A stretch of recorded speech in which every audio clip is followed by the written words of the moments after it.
Hey everybody, and thank you for joining me for another video. This is the first Alternate Economy Wednesday video I've brought to you in a while, and I am here in front of the Salt Room of Spokane. This is the new location for the Spokane Freedom Exchange. We used to have it in a park not too far from here. Last year in the winter, 2022 winter, we moved it to my residence, which didn't have a whole lot of success, and we thought it would be better if we could find like an actual business that would host it. So some of the members of the group have this place, the Spokane Salt Room, and so they have offered it up. So we now have a private membership association, is what the Freedom Exchange is, and we meet in here every weekend. So we have a permanent indoor location, so whether the weather is bad or not, you'll be able to come out and see what everybody has. So like I said, this is the first one of these videos I've put out in a while. I just wanted to highlight that this is, this exchange, we started it right after COVID started, and the whole point was just to create an alternate economy in this area, a way to barter and do things without using fiat currency and getting out of the system and having a decentralized exchange.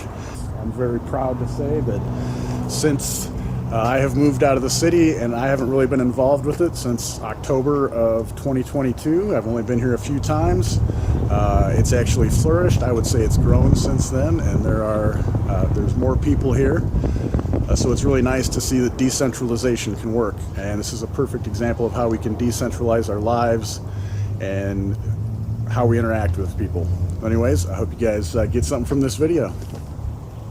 What this video is about is highlighting a few of the creators and members of the Spokane Freedom Exchange, which is now a private membership association. I'll cover that briefly at the end of this video, and if there's enough interest, I'll dedicate an entire counter economy episode to PMAs. Just let me know your interest with a comment. You can't give me the right to be a human being. I'm fine with that right. Now you can keep me from having that if you've got all the policemen and all the jobs on your side.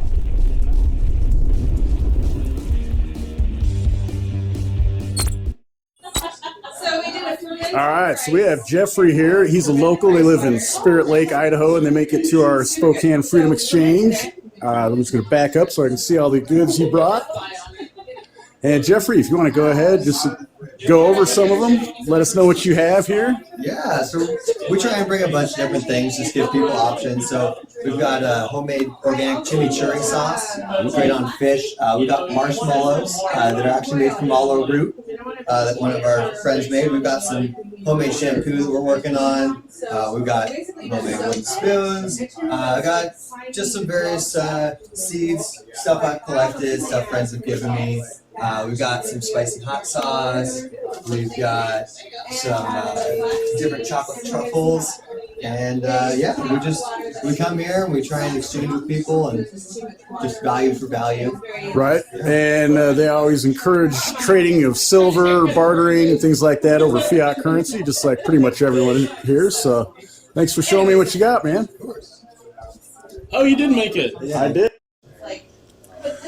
Okay, so we have Carol, and she brings Carol's creations here to the exchange every time we have it. Jams, syrups. I've kind of covered some of her stuff in the past, but she also brings stuff for other people when they can't show up. So you want to explain a little bit of what you have here? So just some random squash. I have lots of squash at home, so I bring that sometimes. We have seeds. All the seeds I grew myself. So parsley, mustard, arugula, buttercup squash, things like that. Then things like some catnip for the kitties and lemon balm, and I have nettle also that I've grown. These are Laura's, who has the space for us, and she has more jam. Apparently it's plum and rhubarb, and then we make scones, and usually Lori does that, but she's not here today, so I did it. And then we have coffee from Jack, local roaster. So just a variety of good things. Very cool. Everybody's benefit.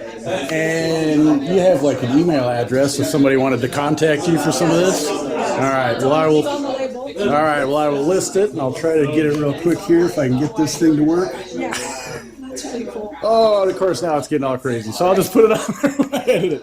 Thank you, Carol. You're welcome, Corey. All right, so we have Laura here now, and she is the one who was kind enough to open up this space. We had an indoor location. So thank you for doing that, first of all, and I appreciate all the efforts you've put into this since I've moved away from the city. Yes, lucky you. Right, so what made you want to offer up this space to the exchange, I guess? Well, it's about community building, and I wanted to encourage like-minded communities. And also, you know, we've had an urban farm for a while, and so in summer we have excess produce, and I've been bringing it to the exchange in the summer, and it's like, well, people still do things during the winter, but you know, I'm totally happy to open up the salt room area or the salt crystal cottage, and yeah. Well, one of the other things I really like about you is, yes, when you started coming to last winter when I was at my house, but then at the last summer at the park, yes, you would bring things to bargain with that most people didn't think of. I remember once you brought a bunch of empty egg cartons, and we traded, and I got some egg cartons from you because I was out. So I think that's something that's really important that you kind of help introduce to this is people always wonder what they can bring other than fiat currency or silver or cryptocurrency. And, you know, even just like you bring like a jar of one of the jams you made or something like that to trade. You don't have to have a bunch of things. Just Exactly, yeah. Like we have rhubarb, and I do not like rhubarb. My husband likes it, but he can't eat as much jam as I make from it. So I'm like, yes, somebody else might like rhubarb. right. But also at home right now, I have like some jars that are soaking because I just came across some very interesting jars, and next time I'm going to be here, I'm going to have them if somebody wants those jars. They're very unusual, large jars. I remember one time we even bartered for some jars that you had like that. Yep. All right. Well, thank you. I appreciate it. Sure. Since we've moved the exchange indoors and onto private property, the exchange now operates as a private membership association, or a PMA.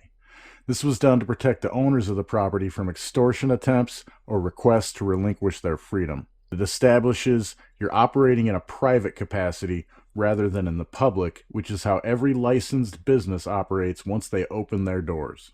Most of them even say it: we open our doors to the public. In a PMA, it's not open to anyone. You have to be a member to interact with the association. Now, some PMAs have fees to become members, and some may have other criteria. The point is, not just anyone can come in, you have to be a member.